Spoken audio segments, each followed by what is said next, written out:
¿Cuál ha sido tu mejor venganza contra un compañero del trabajo tóxico? Una compañera de trabajo trató de hacerme despedir por mis implantes mamarios. Así que le devolví la jugada y la destruí. Todo empezó hace 4 años cuando tenía apenas 24 años. Mi mamá acababa de morir de cáncer de mama después de una batalla brutal que la dejó irreconocible. Verla deteriorarse día tras día, ver cómo el cáncer la consumía, fue lo más horrible que había vivido. Pero lo peor estaba por venir. Como mis 2 abuelas también habían muerto por el mismo maldito cáncer, sabía que tenía que hacerme estudios. El especialista me dio la noticia como si fuera el clima.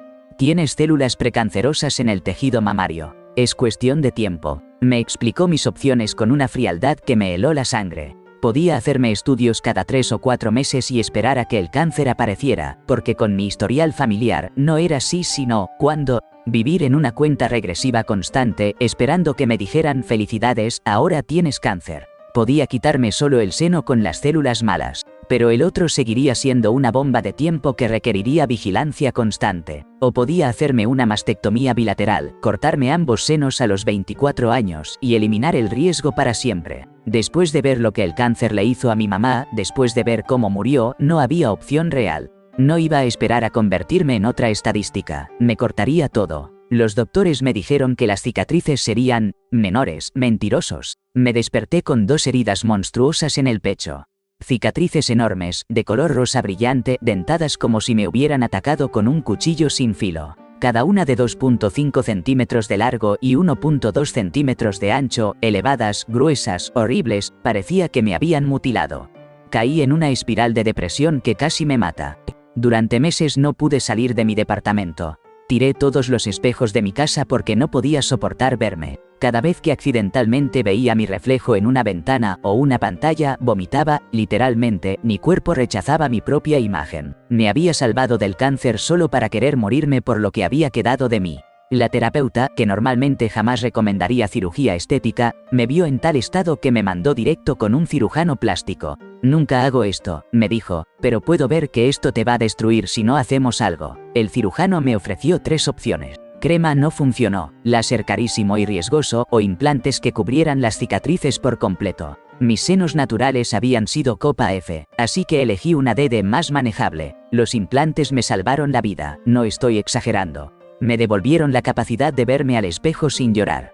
De salir de casa, de sentirme humana otra vez, avancemos 4 años. Tengo 28, trabajo en una oficina normal y por fin siento que mi vida está en orden. Hasta que llegó Jill. Jill se enteró de mis implantes de la manera más estúpida posible. Estaba planeando unas vacaciones con una amiga de antes de la mastectomía, y ella hizo una broma sobre viajar en avión con implantes. Jill, que aparentemente no tiene nada mejor que hacer que escuchar conversaciones ajenas, se aferró a esa información como un perro a un hueso. Para el final del día, toda la oficina sabía que me había hecho una cirugía estética. Media docena de personas me confirmaron que Jill había sido quien se los contó a todos, con lujo de detalles, y ahí empezó el infierno. La campaña de terror de Jill durante 3 meses. Jill me convirtió en su proyecto personal de destrucción. Sus comentarios no eran bromas inocentes, eran ataques calculados diseñados para humillarme. Tienes más plástico que Barbie, me decía en reuniones frente a clientes. Me llamaba falsa de 2 maneras cada vez que podía. Le dijo a una compañera que yo era un saco de silicona con patas. En una ocasión, cuando estaba comiendo ensalada, comentó, al menos algo natural entra a tu cuerpo. Pero Jill no era solo cruel conmigo, resultó que tenía veneno para todos. Le decía a una compañera con sobrepeso que debería dejar de fingir que las ensaladas la iban a salvar. Hizo un comentario antisemita asqueroso sobre la nariz de otro compañero judío. Era una máquina de odio disfrazada de humor. Le pedí que parara. 4 veces diferentes, en elevadores y baños donde no había cámaras, le expliqué que sus comentarios me lastimaban y le pedí respeto básico. Cada vez me miraba con esa sonrisita de ¿y qué vas a hacer al respecto? Y seguía igual. Jill se sentía intocable porque era la consentida de Debbie en recursos humanos. Eran amigas, salían juntas y Jill se aseguró de que todos en la oficina lo supieran. Era su escudo protector. Después de 3 meses de tortura, llegó el momento que cambiaría todo. Estábamos en el comedor, un grupo de 6 personas almorzando. La conversación era casual hasta que mencioné que cierta estrategia de marketing me parecía superficial. Jill vio su oportunidad como un tiburón oliendo sangre. Se volteó hacia mí con esa sonrisa venenosa que ya conocía tan bien. Hizo un gesto deliberado hacia mi pecho y dijo con voz lo suficientemente alta para que todos escucharan: «Tú sabrías todo sobre ser superficial». El silencio fue inmediato. Todos en la mesa se congelaron. Pude ver la incomodidad en sus caras, pero también esa horrible fascinación de estar viendo un accidente en cámara lenta. Algo dentro de mí se rompió. 3 meses de humillaciones, 3 meses de ataques a algo que me había salvado la vida. 3 meses de ser tratada como un chiste. Me levanté lentamente. Mi voz salió más calmada de lo que me sentía. ¿Sabes por qué tengo esto, Jill? Su sonrisa se desvaneció un poco, pero todavía pensaba que tenía control. Hace 4 años, continué, los doctores encontraron células precancerosas en mi tejido mamario. Mi mamá había muerto de cáncer de mama. Mis 2 abuelas murieron de cáncer de mama. Me dijeron que era cuestión de tiempo antes de que yo también lo tuviera. El comedor se había vuelto silencio absoluto. Otras mesas habían dejado de hablar. Así que a los 24 años decidí cortarme ambos senos antes de que el cáncer me matara como mató a mi familia. Me quedé con cicatrices horribles que me causaron una depresión tan severa que no podía salir de mi casa. Mi terapeuta me mandó con un cirujano plástico que me recomendó implantes para cubrir las cicatrices, para que pudiera verme en el espejo sin querer morirme. La cara de Jill había pasado de sonrisa a confusión a horror puro. Así que estos implantes no son vanidad, Jill, son supervivencia. Me salvaron de una vida de depresión después de salvarme del cáncer. Y tú has pasado 3 meses burlándote de la decisión más difícil y valiente que he tomado en mi vida. Me acerqué un poco más, mi voz ahora fría como el hielo. Tal vez la próxima vez que quieras juzgar a alguien por su cuerpo, deberías preguntarte qué batallas ha luchado para llegar donde está.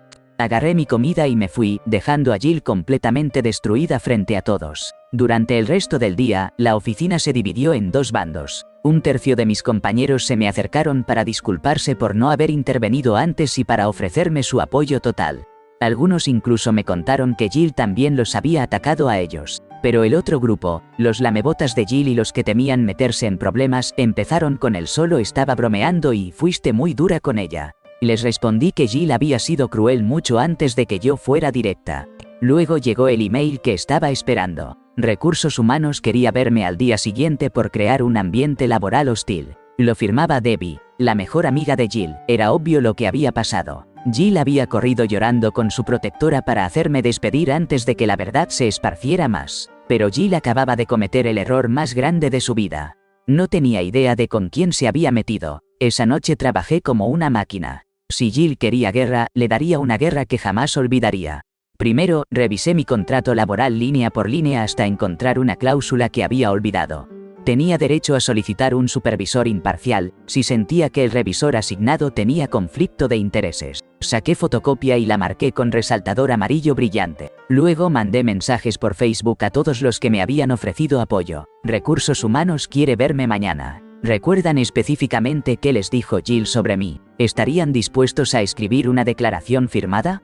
No todos tuvieron el valor de ayudarme. Jill tenía reputación de vengativa y sus conexiones en recursos humanos la hacían peligrosa. Pero 20 personas valientes dijeron que sí. Calculé fechas y horas de cada vez que le había pedido a Jill que parara. Cada comentario que recordaba, cada testigo presente. Hice una cronología completa de 3 meses de acoso sistemático. A la mañana siguiente llegué temprano y recogí las cartas. No eran simples quejas, eran testimonios devastadores que pintaban a Jill como la psicópata que realmente era. Una compañera escribió sobre el comentario antisemita de la nariz, otra sobre los ataques al peso, una más sobre cómo Jill había dicho que yo era una mentirosa que se inventaba dramas para conseguir atención. Cada carta terminaba con la misma frase demoledora. Jill apellido ha creado un ambiente laboral hostil y discriminatorio que afecta a múltiples empleados. Tenía 16 cartas firmadas. 16 testimonios independientes de 3 meses de terror sistemático. Era un arsenal nuclear, y estaba a punto de usarlo. La emboscada en Recursos Humanos. Llegué a Recursos Humanos con mi carpeta de evidencias como un general preparado para batalla. Debbie me estaba esperando con esa sonrisa falsa que decía, te voy a destruir, pero yo tenía otros planes. En cuanto me dijo que la reunión sería con ella, saqué mi as bajo la manga. Disculpa, le dije al otro empleado de Recursos Humanos, ¿mi reunión es contigo? Debbie se confundió. Saqué la fotocopia de mi contrato con movimiento teatral. Mi contrato me da derecho a un supervisor imparcial. Y tengo entendido que la persona que hizo la queja es tu amiga personal. Preferiría ejercer mi derecho contractual. La cara de Debbie se descompuso. Se había preparado para una ejecución fácil y yo acababa de voltear la mesa completamente. El supervisor llegó, confirmó el conflicto de intereses y de repente Debbie pasó de ser la juez a ser una espectadora furiosa. La aniquilación completa. La entrevista duró más de media hora. Respondí cada pregunta con precisión quirúrgica, entregué mis 16 testimonios como cartas de triunfo y proporcioné fechas, horas, testigos y evidencia de cámaras de seguridad. Cuando terminé de presentar mi caso, el silencio en la habitación era ensordecedor. El supervisor tenía mi carpeta de evidencias frente a él como si fuera material radioactivo. Creo que tenemos suficiente para proceder, fue todo lo que dijo. Regresé a mi escritorio y abrí mi currículum, preparándome para lo peor. Pero algo me decía que esta vez las cosas serían diferentes. Durante las siguientes horas vi el espectáculo más satisfactorio de mi vida laboral. Uno por uno, llamaron a cada persona que había escrito una carta. Uno por uno, llamaron a cada testigo del comedor. Cada entrevista duraba exactamente lo necesario para confirmar los hechos y añadir más evidencia al caso. Para las 3:30 habían entrevistado a todos mis testigos. Jill seguía en su escritorio, cada vez más nerviosa, viendo cómo todo su mundo se desmoronaba testimonio por testimonio. Finalmente, a las 4:00 la llamaron. Jill estuvo en esa primera reunión por 30 minutos. Cuando regresó, su cara era pura furia contenida. Me lanzaba miradas de odio puro, pero ya no tenía poder para lastimar a nadie. A las 4:30 la llamaron de nuevo, esta vez fue diferente. Mientras todos nos preparábamos para irnos a las 5:00, Jill regresó como huracán. Su cara estaba roja de rabia y humillación. Se dirigió directamente a su escritorio y empezó a empacar con movimientos violentos. Después empezó su berrinche final, ella me hizo despedir. Le gritaba a cualquiera que la escuchara. Todo por una broma, una maldita broma, pero nadie le hacía caso. 3 meses de comentarios venenosos, ataques a múltiples compañeros y abuso sistemático no se podían esconder detrás de solo era una broma. La vi empacar sus fotos personales, sus plantas de escritorio, sus pequeños trofeos de empleada del mes que nunca volvería a ganar. Cuando terminó, me lanzó una última mirada de odio puro. En sus ojos pude ver que finalmente entendía con quién se había metido.